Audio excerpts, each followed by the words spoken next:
Well, that's a wrap. Season 2 is complete, and what a journey it's been. I've loved every moment. So before we go any further, I want to give my deepest thanks to you, our viewers and listeners. You're the heart and soul of this mission.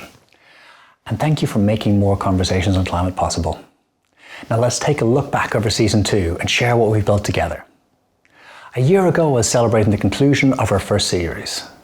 We'd achieved so much already, but we couldn't rest on our laurels. Season 2 had to push us further, so I set 3 goals. I wanted us to reach more people. I wanted us to find fresh perspectives, and I wanted us to take our message to the wider world beyond the podcast. Across the last season, we've more than reached those milestones. In fact, we smashed it out of the park. We interviewed another 20 incredible academics and leaders from the world of sustainability. We released our most popular video ever. We doubled the size of our community, and we've hit over 3 million views. So what was the secret of our success? Well, the answer to that question is also the theme of the entire season, the power of going deeper. You see, our mission here at Conversation on Climate is simple: to make an Ivy League level education and Davos level business insight available to everyone for free, and all in the name of solving climate change. Season 1 was about building our ecosystem of ideas and founding our ecology of voices. We went broad. For Season 2, it was time to go deep. But what does that look like? Sometimes going deep means questioning received wisdom. It means having the courage to take a controversial stand. Matt Winning's episode summed this up for me. We spoke about climate comedy and whether it's morally right or even useful to laugh in the face of a crisis. Trust me, it was as insightful as it was funny. Basically, I'm saying go and talk to some comedians. We also had the husband and wife team behind New Startup Wipe, who are solving plastic pollution by taking on hygiene taboos. They certainly didn't mince their words. I thought, is there a way that we can create an eco-friendly alternative that provides obviously the sensation that people are seeking, but without the kind of environmental damage? We took on some controversial academic debates too. Alex Edmonds offered a muscular defense of classical free markets, reclaiming financial theory for a post-truth world. And Linda Yu invited us to rethink the lessons we've learned from the great economists and the great economic crashes too. But I think people are now more open to the idea that, having a focus on those who are least well off, is beneficial for everyone. Another episode's going deeper meant getting into the mud. Podcasts about leadership are often just a celebration of success, but life isn't all about upsides. We can and must learn from our struggles too. We were proud to host the Dean of London Business School, Francois Ortella Magna. And this year, I wanted to leave them with a question that was so essential to us as we went through the pandemic, because it was hard on the school. To talk about the challenges of successfully leading a global institution through times of upheaval is an inspirational story. That was the message of the moment, is like, ask yourself, as you go on with the rest of your life, whom do you serve? Less successfully, Randall Peterson shocked us and delighted us with his tales of the worst boardroom disasters in business. At the core, the real issues are about what is it you're supposed to bring to the board, and then what does the solution look like? So, if you are not handling the group dynamic very well, right, that creates groupthink. Brian Garcia and Sarah Harari gave us the inside story of getting America's first green bank off the ground. You can't have environmentalism without humanitarianism. You can't save the trees by avoiding people. While James Samworth showed us what it's really like to run $1 billion green infrastructure portfolio. Because I think the need is now so obvious. I think it's an incredible time to join this industry. There's an incredible range of opportunities. And Kostas Markidas taught us how to survive the harsh realities of today's new normal.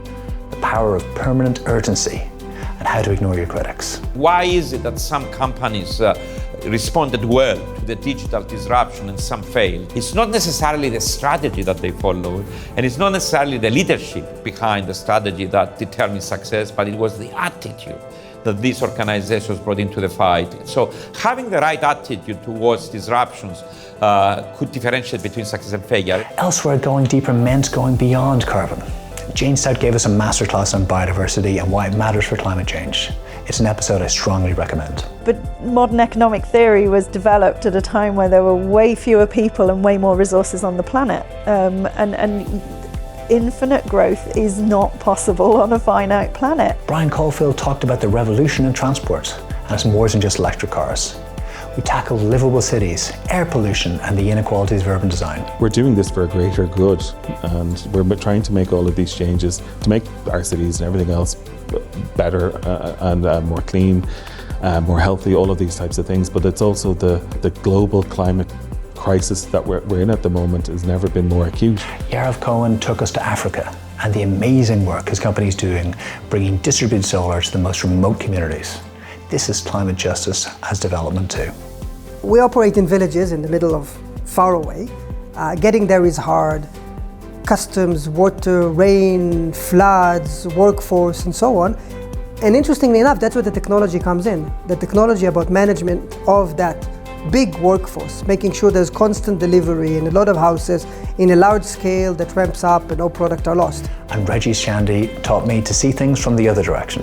The change that we're seeing in this world today is unprecedented in human history. And this is I could go on for 3 hours on why. So we're extraordinarily fortunate to be living in a time where our actions can make a real difference. Marcel Aubert explained the global tax revolution that nobody's talking about, from tax havens to carbon border walls, and what it means in the future of business. The key idea here, maybe the philosophical argument, is that we can use transparency and disclosure regulation to potentially let market forces, right, shape corporate behavior in a way that is hard to achieve with specific rules. Tom Gosling dug into the evidence on executive pay, ESG targets, and fiduciary duty for climate change. You might be surprised to hear his conclusions. I grew up a Catholic, so I'm used to the idea of penance, right? And so I slightly entered this in the spirit of, I'm going to have to take my medicine and, we're going to have to sacrifice.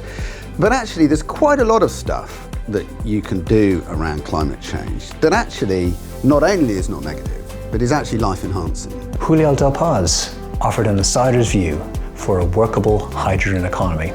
Good thing about hydrogen is that when you burn it, you generate energy on one hand and then generate water on the other hand. That's why hydrogen has become such a big topic these days, because in a way you can burn it and not generate carbon dioxide as a byproduct.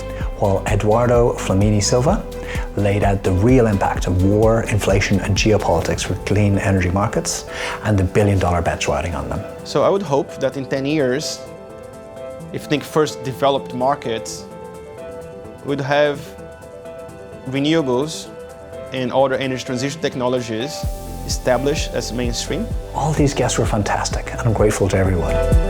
But this year, I also wanted to go deeper in one final way. I wanted to take the best of our conversations out beyond the podcast to share what we've discovered with the world. So across 2023, Conversations on Climate appears at London Business School, Trinity College Dublin, the Yale School of the Environment, and the Africa Business School. I gave the keynote address on AI at the Climate Change Summit 2023. And I was invited to the IMF and World Bank Conference in Morocco to deliver our message to architects of global finance. It's a message that will be familiar to our community because it has been shaped by the wisdom of our guests and the insight of our listeners. I told them we already have the solution for climate change. We just need to unlock the money. I showed them the private sector is leading the way, but governments have to step up and help. And I explained why that means reforming the system, making it work for the many, not just a few. But at all these events, I also had to tell the uncomfortable truth. We're running out of time. And that's the goal for season 3, to help move the conversation from understanding to action. We found our tribe and we've dug our teeth into the challenge. Now, in the words of one of our upcoming guests, and this might be a spoiler for season 3, is about getting big things done. We will get there because Conversations on Climate continues to grow. With new guests, bigger themes, and more powerful insights. We're making the change, so come join us. I look forward to seeing you in season 3.